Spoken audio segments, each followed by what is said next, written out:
March Madness, players' inexplicable foul sinks Vanderbilt. At Northwestern, the party goes on. At Vanderbilt, there is only one question: what was he thinking? Northwestern's first ever NCAA Tournament victory, 68-66 over Vanderbilt, came after Commodores guard Matthew Fisher-Davis inexplicably grabbed Bryant McIntosh of the Wildcats on purpose, sending McIntosh to the free throw line for the go-ahead points with 15 seconds left. "I actually thought we were down one," Fisher-Davis explained after Thursday's heartbreaker in the West region. "Coach pointed at him, but he was just telling me that was my matchup. I took it as, I should foul. It was just a dumbass foul." And though Fisher-Davis scored 14 of his 22 points in the second half to help 9th-seeded Vandy 19-16 rally from 15 points down, his mistake was the main takeaway from this game. Maybe not as bad as Chris Webber calling a timeout that Michigan didn't have, or Georgetown's Fred Brown throwing the pass to James Worthy of North Carolina in the final, but certainly not one for the One Shining Moment video, either. Vanderbilt's foul fail puts the madness in March. An honest mistake, Northwestern coach Chris Collins called it. "You feel bad for players. He was tremendous today. Certainly, I was surprised." The sequence was set up after Riley LaChance made a layup with 18 seconds remaining to put the Commodores up by 1. But seconds after the inbounds pass, Fisher-Davis reached out and grabbed McIntosh around the waist while the Northwestern guard was dribbling up the backcourt. That put 8th-seeded Northwestern in the double bonus, and McIntosh went to the line and calmly swished the free throws with 15 seconds left for a 67-66 lead. But seconds after the inbounds pass, Fisher-Davis reached out and grabbed McIntosh around the waist while the Northwestern guard was dribbling up the backcourt. That put 8th-seeded Northwestern in the double bonus, and McIntosh went to the line and calmly swished the free throws with 15 seconds left for a 67-66 lead. Fisher-Davis, a junior who led the SEC in three-point shooting last season, tried to keep it in perspective. "We all love each other like brothers," he said. "They know I didn't do that on purpose, obviously. We had a great season. Nothing to be ashamed of." 1. Villanova 76-16, Mount St. Mary's 56. Dante DiVincenzo scored 21 points and NCAA Tournament top seed Villanova shook off a slow start and stumbled forward in the East region with a 76-56 victory over number 16 seed Mount St. Mary's. The Wildcats 3-2-3 weren't themselves for much of the first half before they opened the second half with a 21-6 run to take the first step toward defending their championship. Villanova is trying to be the first back-to-back titleist since Florida in 2007. Since the NCAA went to seeding in 1985, number 1 seeds are 130-0 against number 16s. The historic upset remains elusive, but for a while it looked like it could happen inside KeyBank Center. The Mountaineers 2016, who edged New Orleans in a first-four matchup on Tuesday, gave the defending champions all they could handle for 20 minutes. 11. Xavier 76-6, Maryland 65. Trevin Blueett scored 21 points and Sean Amara had 18 to help number 11 seed Xavier upset 6th-seeded Maryland 76-65 during the first round of the NCAA Tournament. The Musketeers move on in the West region, marking the third straight year they have advanced to the second round. Maryland, which has started 3 freshmen for much the season, lost in the first round for the first time since 1997. After a slow start, Blueett came through with 18 second-half points to help the Musketeers rally from an early 6-point deficit.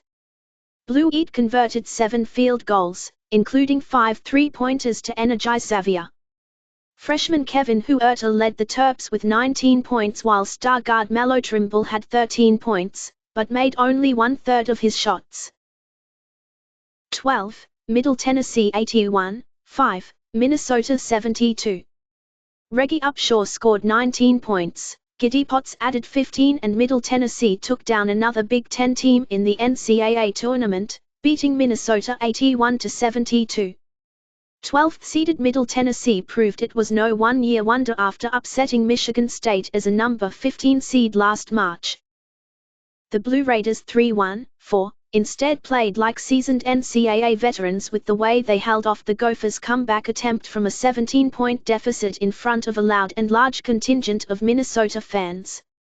Upshaw responded with 7 straight points, including a three-pointer and a reverse layup during a 7-3 run to help give Middle Tennessee a 10-point lead with 3:40 left. Coach Kermit Davis' club will move on to face number 4 seed Butler in the second round on Saturday. A season of redemption came to an end for 5th-seeded Minnesota 2-4-1-0, which bounced back from an 8-win season in 2015-16 to return to the NCAAs. 5. Notre Dame 60-12, Princeton 58. Bonzie Colson scored 18 points and Notre Dame survived a first-round NCAA tournament scare by pulling out a 60-58 win over Princeton. The West Region's 12th-seeded Tigers had a chance to pull ahead on their final possession, but Devin Kennedy missed an open three-pointer just before the final horn. Notre Dame's Steve Vascharia pulled down the rebound and was fouled. The Fighting Irish 2-6-9 nearly squandered an 11-point second-half lead. Guard Matt Farrell scored 16 points, but missed the front end of a 1-and-1 with Notre Dame up 59-58. Spencer Weiss led the Tigers with 15 points. The Ivy League champion Tigers 2-3-7 had a 19-game winning streak going into the NCAA tournament. 5. Virginia 76-13, UNC Wilmington 71. London Parents scored 24 points. Ottawa's Mariel Sheok added a career-high 23 off the bench and number 5 seed Virginia rallied from 15 points down to beat 13th-seeded UNC Wilmington. Parents scored 19 points in the second half as the Cavaliers 2-3-1-0 got their slow-paced offense going.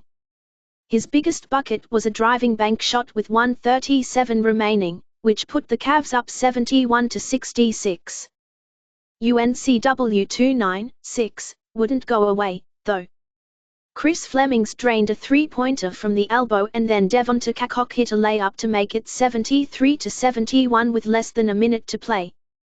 But Sheok answered on the other end, banking in a runner that gave the Cavs some breathing room in the closing seconds. Virginia advanced past the first round for the 4th consecutive year and won as a number 5 seed for the first time in 4 tries. The Cavs can thank Parents and Sheok for making it happen. 4. Butler 76-13, Winthrop 64. Avery Woodson scored 18 points and tied a career high with 6 three-pointers in his tournament debut to lead Butler to win over Winthrop. Woodson, a graduate transfer from Memphis, hit 5 threes in the first half to help the 4th-seeded Bulldogs build a 14-point halftime lead. A 12-2 run in the middle of the second half gave Butler a 60-43 lead with less than 8 minutes left and put the game out of reach for the 13th-seeded Eagles. Xavier Cooks had 23 points to lead Big South champion Winthrop, 26-7. 4. West Virginia 86-13, Bucknell 80.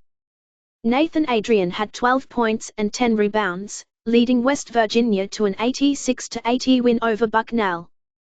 Tariq Phillips scored 16 points for the West Region's 4th-seeded Mountaineers, who struggled at times with the outside shooting Bison. West Virginia 2-7-9 avoided a repeat of last year's first-round meltdown when the 3rd-seeded Mountaineers lost to Stephen F. Austin.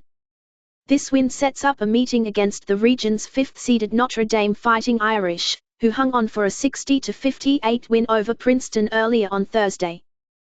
Thanks a lot for watching. Please subscribe to our channel for daily videos.